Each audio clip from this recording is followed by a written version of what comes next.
जिस मन पर शब्दों का आक्रमण हो, वो मन तो निरंतर एक खोज में खोया रहता। कभी शास्त्रों में, कभी पर्वतों पर, कभी समुद्र के किनारे, तो कभी तीर्थ स्थलों पर, कभी मंदिरों में, कभी वन में। किंतु जो वो खोज रहा होता है वो कभी मिलता नहीं, क्योंकि मन तो अभी भी स्थिर नहीं। वो व्यक्ति जहां भी रहे पुत्र, जहां भी जाए और जहां भी खोजे। तुमने भी सदैव शब्दों पर ध्यान दिया है कार्तिक, भले ही वो मेरे शब्द हो या किसी और की। तुम्हारी प्रतिक्रिया तो उन शब्दों पर ही आती, और जो मन केवल शब्दों को सुनता है वो उसके निहित अर्थ से स्वयं वंचित रह जाता। शब्दों की सत्यता को समझने के लिए, उनकी अनुभूति के लिए मन में शांति के साथ साथ रिक्तता भी अनिवार्य है, शून्यता भी अनिवार्य है। मन में इतना स्थान होना चाहिए पुत्र कि वो शब्दों के परे पहुंचने की यात्रा कर सके। किंतु मन कभी शून्य नहीं रहता, रिक्त नहीं रहता। वो सोचता है कि शब्दों का आधिक्य ही ज्ञान अर्जन है, शब्दों से ही ज्ञान है, इसलिए शब्दों का संचय करता रहता है। मन ये नहीं जानता कि परम ज्ञान तो शब्द अतीत है, एक अनुभूति जिसे शब्दों से बांधना असंभव है। शब्दों का अपना मूल्य क्या है कार्तिक? कुछ भी नहीं। जब भी कोई ईश्वर का नाम लेता है तो क्या ईश्वर मात्र एक शब्द में ही सीमित हो जाते? नहीं, यहां शब्द सत्य नहीं, सत्य है वो अनुभूति जो इन शब्दों में विद्यमान है। यदि शब्द ही सत्य होते तो मात्र भोजन कह देने से व्यक्ति की क्षुधा शांत हो जाती। इसीलिए महत्ता शब्दों की नहीं पुत्र, उस अनुभूति की है जो उन शब्दों से संबद्ध है। यदि शब्द नहीं भी होते तो वे ईश्वर अवश्य होते। यदि शब्द नहीं भी होते तो सुख और दुख की अनुभूति अवश्य होती, जल की शीतलता की अनुभूति होती, सूर्य की ऊष्मा और चंद्र की शीतलता की अनुभूति होती, प्रेम की अनुभूति होती। किंतु यदि अनुभूतियां ना हो तो शब्द निरर्थक है। शब्दों से तृप्त हो जाना ज्ञान का अंत है, अज्ञानता का प्रारंभ है। ज्ञानी वही है जिसके पास अनुभूतियां, अनुभव हो, और उसके लिए मन को शांत व रिक्त तो करना ही पड़ेगा पुत्र।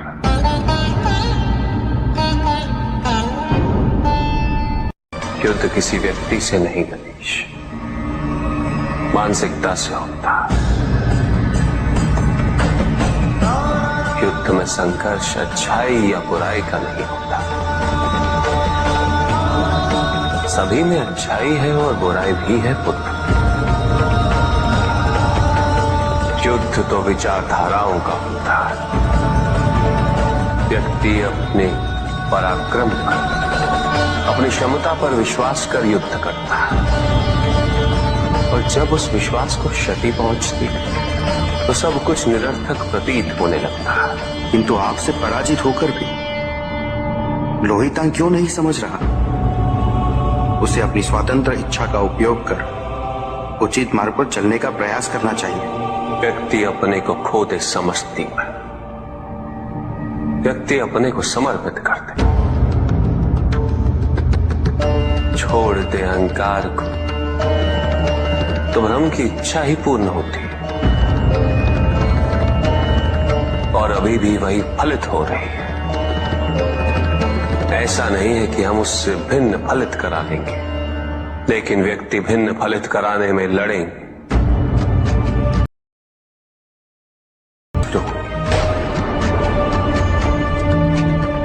एक नदी में एक बार बाढ़ आ गई पुत्र। दो छोटे से तृण उसमें बह रहे थे और उसमें से एक नदी में तिरछा पड़ गया और वो बाढ़ को रोकने का प्रयास कर रहा था। वो अत्यंत ऊंचे स्वर में कह रहा था कि नदी को आगे नहीं बढ़ने देगा। यद्यपि नदी तो बस बढ़ती ही जा रही थी। वो फिर ऊंचे स्वर में यही कह रहा था कि मैं इसे अवश्य रोकूंगा, यद्यपि रोक नहीं पा रहा था। नदी को तो उसके संघर्ष का कुछ भी पता नहीं चल रहा था, किंतु नदी को उसके होने या ना होने से क्या अंतर। उस कण के लिए तो यह अत्यंत महत्वपूर्ण था। उसका जीवन तो संकट में था। वो तो बस बहे जा रहा था। वो जहां भी पहुंचता, किंतु उससे पहुंचना तो संघर्ष करके ही था। किंतु ये बीच का क्षण, ये बीच का काल दुख, पीड़ा, द्वंद्वता का काल है। वहीं दूसरी ओर जो दूसरा तृण था, उसने अपने को समर्पित कर दिया। वो तो नदी में सीधा पड़ा हुआ था। नदी के प्रवाह के साथ साथ बहता जा रहा था और उसे ऐसा प्रतीत हो रहा था जैसे कि वो नदी को दिशा दे रहा है, उसे प्रवाहित होने में सहायता कर रहा हो। वो तो ये निश्चय कर बैठा था कि नदी को समुद्र तक पहुंचाकर ही रहेगा, किंतु नदी को उसकी उपस्थिति का भी आभास नहीं था। नदी पर उन दोनों के होने या ना होने का कोई प्रभाव नहीं था। नदी तो बस बहे जा रही थी। ब्रह्म की इच्छा को जाना नहीं जा सकता, किंतु ब्रह्म के साथ एक अवश्य हुआ जा सकता, और तब व्यक्ति की अपनी इच्छा तो खो ही जाती है। केवल उसकी इच्छा ही शेष रह जाती है।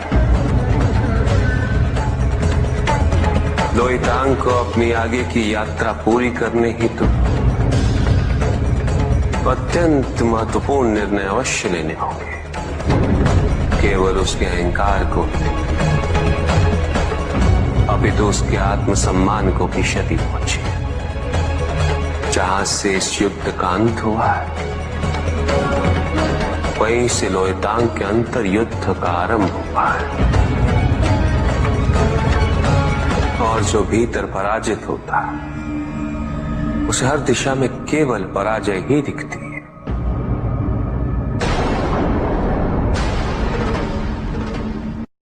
एक प्रश्न पूछ सकता हूं?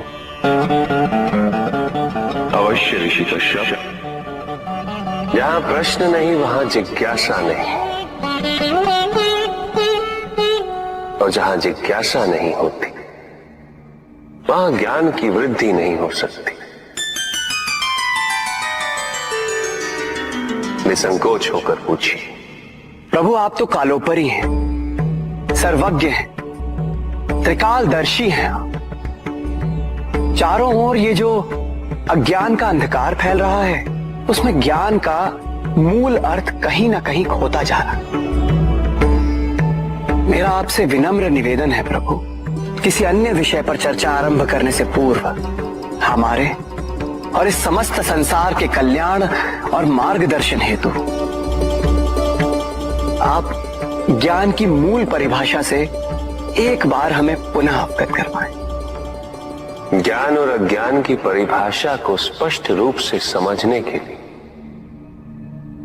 ज्ञान और अज्ञान की विशेषताओं का स्मरण करना आवश्यक है।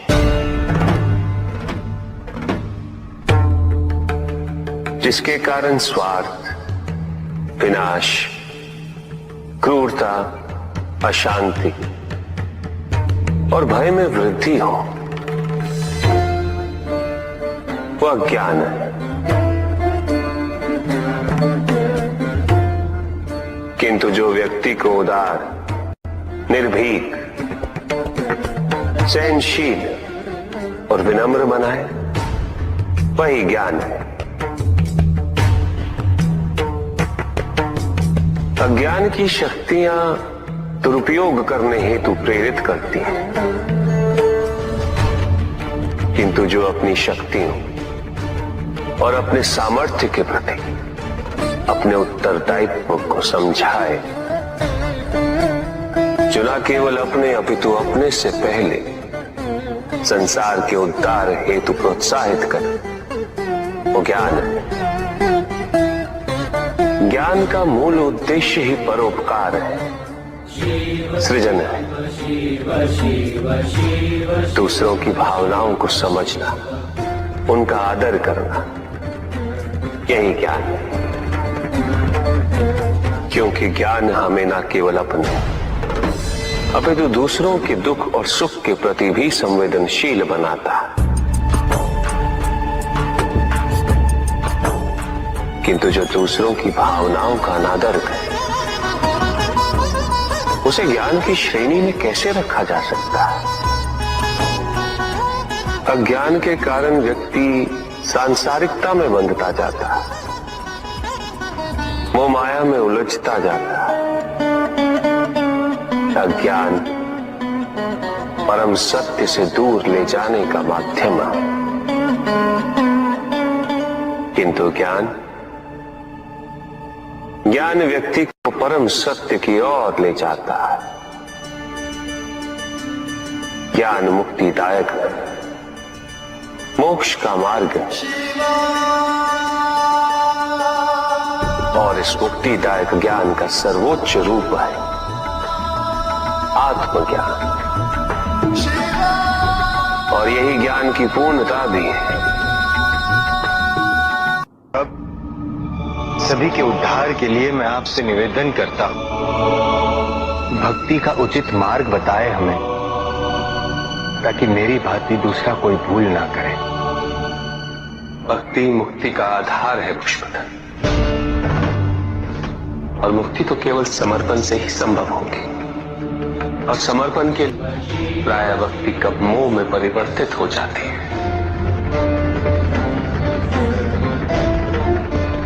और ऐसे में पथ भ्रमित होना अनिवार्य है।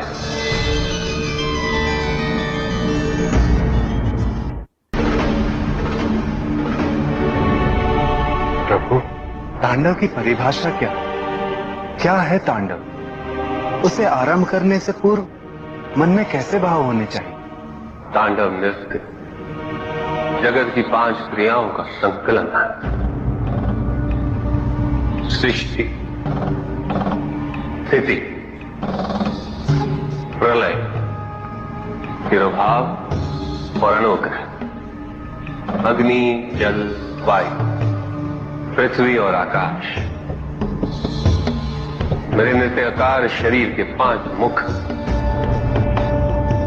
इन्हीं 5 भूतों से ब्रह्मांड का निर्माण होता।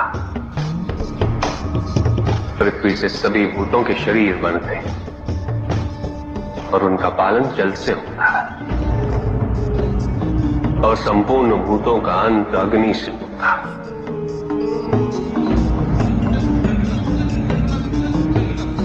वायु तथा आकाश में तिरोभाव और अनुग्रह की शक्ति। इस प्रकार मेरे ये 5 महाभूत मुख मेरे नृत्य की 5 महाक्रियाओं का प्रतीक है। धन आवश्यक है ऋषि अत्रे, क्योंकि धन मूल आवश्यकताओं को पूरा करने में सहायक होता है। किंतु जब कोई व्यक्ति इच्छाओं को आवश्यकता समझने लगे,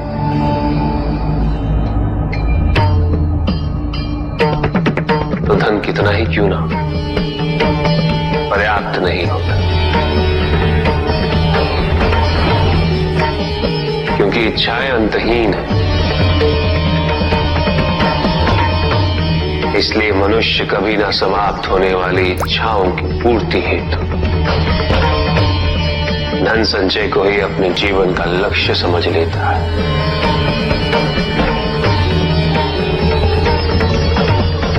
लोभी बन जाता है।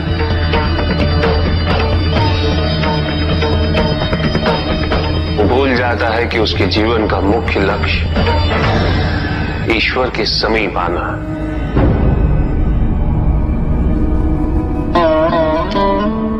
ऐसे लोभी व्यक्तियों को अपनी मृत्यु के समय भी यही दुख रहता है कि उन्होंने क्या कुछ नहीं पाया, क्या शेष रह गया। ऐसे समय में वो एक क्षण के लिए भी ईश्वर का स्मरण नहीं करते, अपने जीवन की निरर्थकता और व्यर्थता का बोध नहीं होता। मिलना चाहिए। धन चाहे कितना भी हो ऋषियत्र, मूल आवश्यकताएं तो केवल उतनी ही। तन ढकने के लिए वस्त्र, पेट भरने के लिए आहार और शरण के लिए भवन। इन आवश्यकताओं के पूर्ण होने के पश्चात जो भी है वो इच्छा है। धनी व्यक्ति के पास जो भी अतिरिक्त धन होता है वो उसे दान करना चाहिए, उनके उद्धार के लिए जो अपनी मूल आवश्यकताओं को पूरा नहीं कर सकते।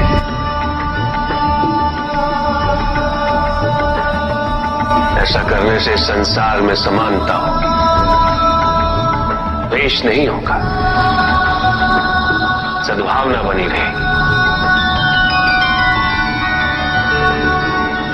किंतु कुछ व्यक्ति इस तथ्य को समझ ही नहीं पाते। उन्हें अपने एकत्रित किए हुए धन से इतना मोह हो जाता है कि वो उसका एक अंश भी किसी और को नहीं देना चाहते।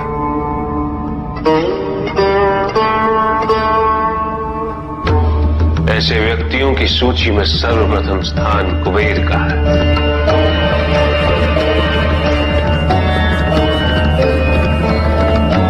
इस संसार में सबसे अधिक धन उन्हीं के। शक्तिशाली बनना अत्यंत कठिन है, किंतु उससे भी कठिन होता है शक्तिशाली बने रहना। और इसके लिए आवश्यक है कि हम शक्तियों से प्राप्त हुए उत्तरदायित्व का सम्मान करें।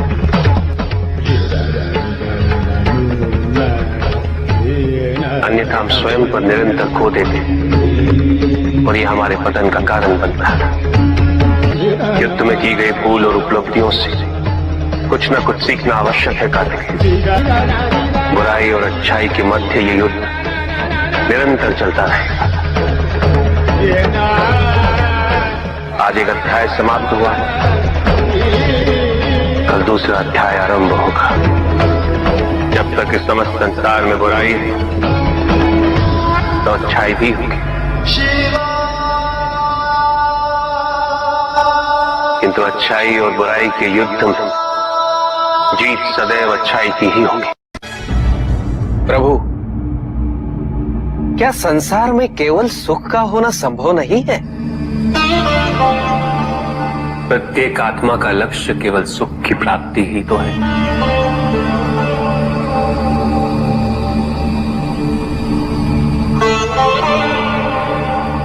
परमानंद की प्राप्ति, किंतु हम सुख नहीं, सुख को प्रदान करने वाली वस्तुओं को एकत्रित करना ही जीवन का उद्देश्य मान लेते हैं। ये समस्त संसार माया है, सब कुछ नश्वर है।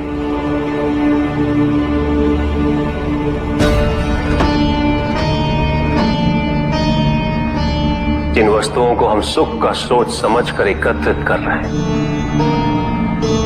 वो सदैव नहीं रहेंगे। जो व्यक्ति सत्य को जानते हुए भी लोभ का परित्याग नहीं करते वो सदैव इन्हें खोने के भय में जीते।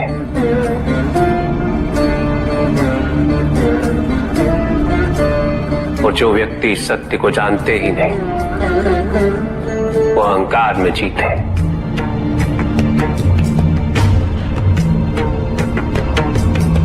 और जहां अहंकार और भय उपस्थित हो, वहां सुख कैसे रह सकता?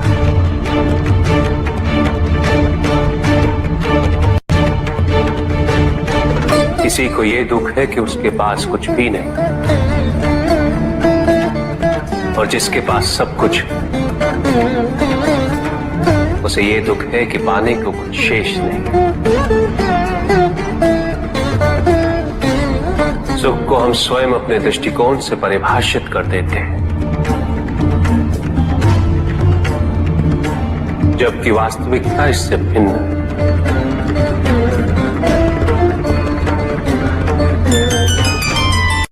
इसलिए आवश्यकता है अनासक्त रहने की। किंतु प्रभु, क्या आसक्ति स्वाभाविक नहीं है?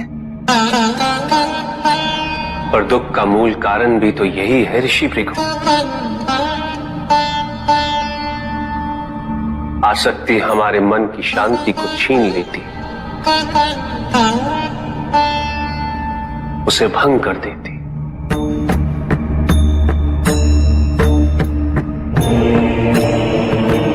हमारी बुद्धि को स्थिर नहीं रहने देती,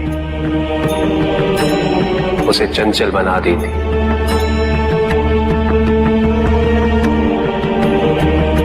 आसक्ति से प्रमाद की उत्पत्ति होती।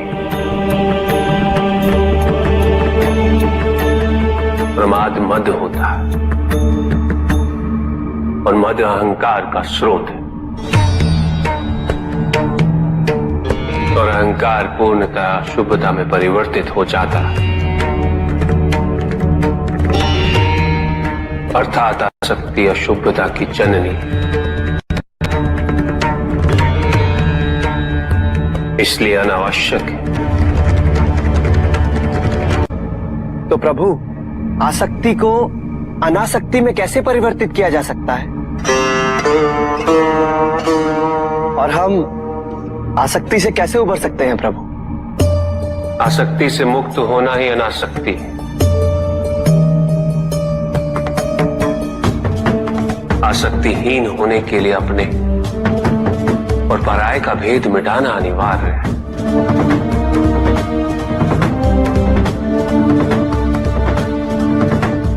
और यह तभी संभव होगा जब हम सुख की खोज बाहर नहीं, अपने भीतर करें। जब हम यथार्थ को पहचानें, उसे स्वीकार करें।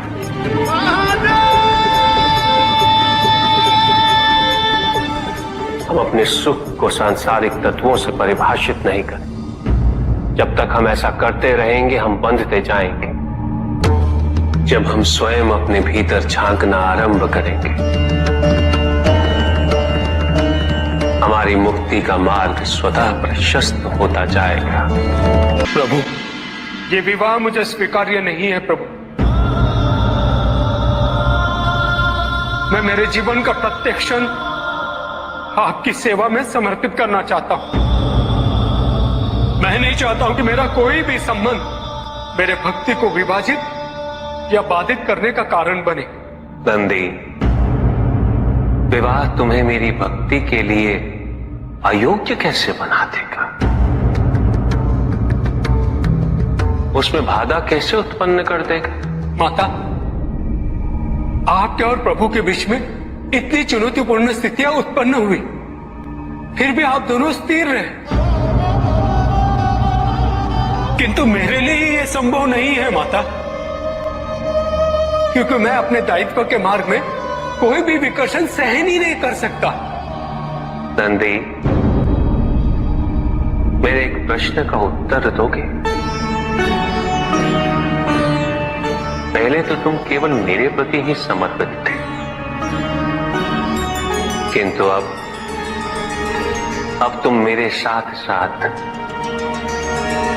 पार्वती की भी आराधना करते हो।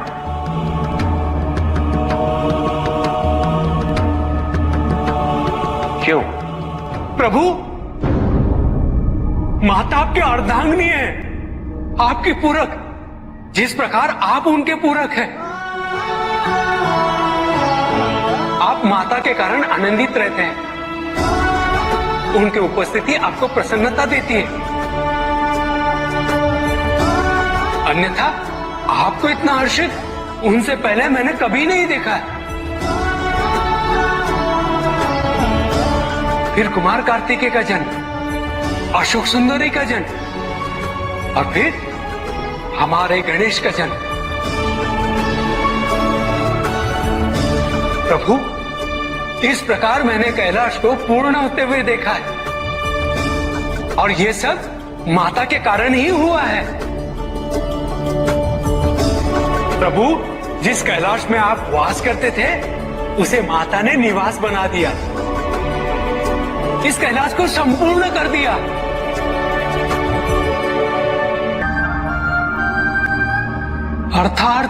अर्थात व्यक्ति की पूर्णता हेतु विवाह आवश्यक है नंदी। जैसे स्वामी और हम एक दूसरे के पूरक हैं, उसी प्रकार तुम्हारी अर्धांगिनी और तुम एक दूसरे के पूरक बनोगे। विवाहित जीवन की अनुभूति, परिवार का सुख, उसके सुख और उसकी सुरक्षा के लिए संघर्ष, ये सभी अनुभूतियां व्यक्ति के विकास के लिए अनिवार्य है नंदी। किंतु प्रभु, मेरी स्वतंत्रता। स्वतंत्र तो वो नहीं है नंदी जो विवाह के विचार से भयभीत होते हैं या संकोच करते हैं, क्योंकि स्वतंत्रता तो वो है जो किसी भी विचार से प्रभावित ना हो,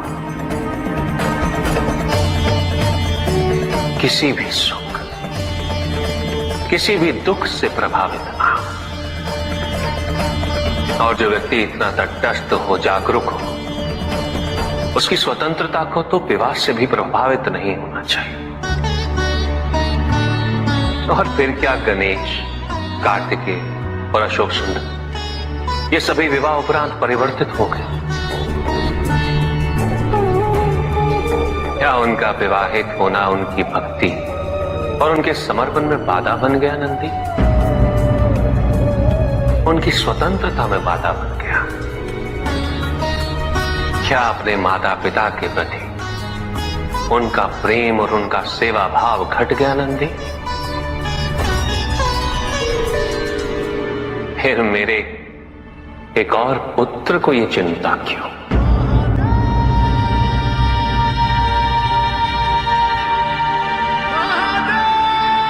ये भय क्यों नंदी? अग्नि जलाती है, जल बुझाता है। दोनों के कार्य क्षेत्र पूर्व परिभाषित और भिन्न है। दोनों एक दूसरे को प्रतिस्थापित नहीं कर सकते। इसी प्रकार इस समस्त संसार में सभी की भूमिका पूर्व परिभाषित। संसार की यही विविधता इसकी विशेषता भी है।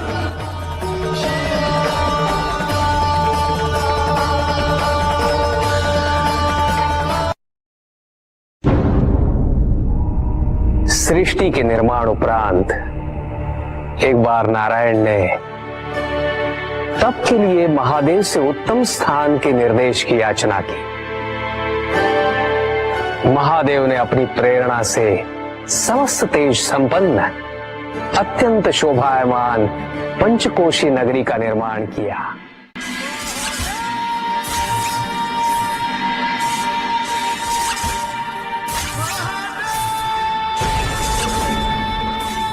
वहां उपस्थित होकर नारायण ने बहुत काल तक तपस्या की।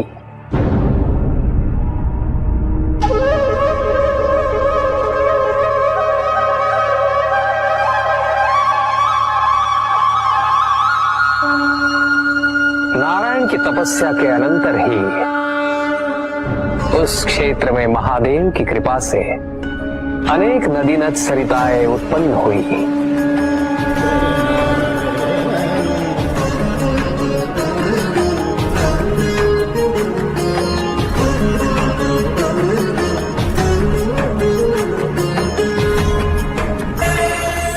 सबको देखकर आनंदमयी हो उठे नारायण ने जैसे ही अपना शीश हिलाया, उनके कान की मणि गिर पड़ी। मणिकर्णिका के उस पंचकोश वाले विस्तृत क्षेत्र को महादेव ने अपने त्रिशूल पर धारण किया। महादेव ने अपनी शक्ति से उस पंचकोशी तीर्थ को सभी 14 लोकों से पृथक रखा और आगे इन सब से अलग उसको मृत्युलोक में स्थापित किया। नारायण की ये मणिकर्णिका हमारे द्वारा निर्मित इस विश्व में स्थान पाए और सभी जीवों को हमारी ओर लाने का साधन बने। महादेव, आपने कहा था कि आप इसे इस लोक में स्थापित करेंगे। अब समय आ गया है। महादेव की कृपा से उस मणिकर्णिका का विस्तार पंचकोश तक हो गया। ये मणिकर्णिका पंचकोश की काशी बनकर इस पृथ्वी पर सदैव रहेगी। यह अविनाशी है, चिरकाल तक। सृष्टि के अंत के पश्चात भी इसका अंत नहीं होगा।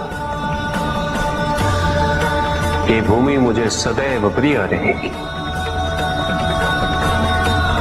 यहां तप करके स्वयं नारायण तीनों लोकों को प्रकाशित किया, इसीलिए ये मुझे अत्यंत प्रिय है। मैं इसे कभी भी नष्ट और विनष्ट नहीं होने दूंगा। ब्रह्मदेव, जब संसार के आवर्तन के पश्चात प्रलय आएगा, मैं इस काशी को पुनः अपने त्रिशूल पर धारण करूंगा और नवीन संसार में पुनः स्थापित करूंगा। तो यहां मेरा अस्तित्व सदैव रहेगा।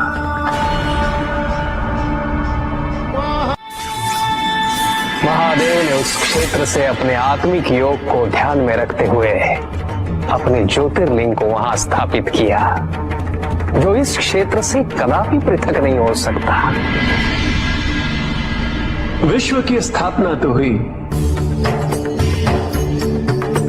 किंतु इस ज्योतिर्लिंग को आपने उस स्थान पर स्थापित किया है जिसकी ऊर्जाएं विश्व से परे हैं।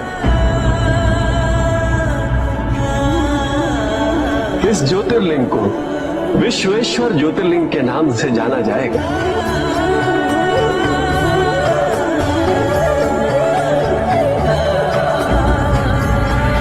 महादेव उस काशी को अपने त्रिशूल पर प्रलय और अनिष्ट की स्थिति में धारण कर उसका संरक्षण करते रहते हैं। इसीलिए ये क्षेत्र सभी लोगों से न्यारा है। नारायण की मणि गिरते ही उस स्थान का नाम मणिकर्णिका तीर्थ पड़ गया।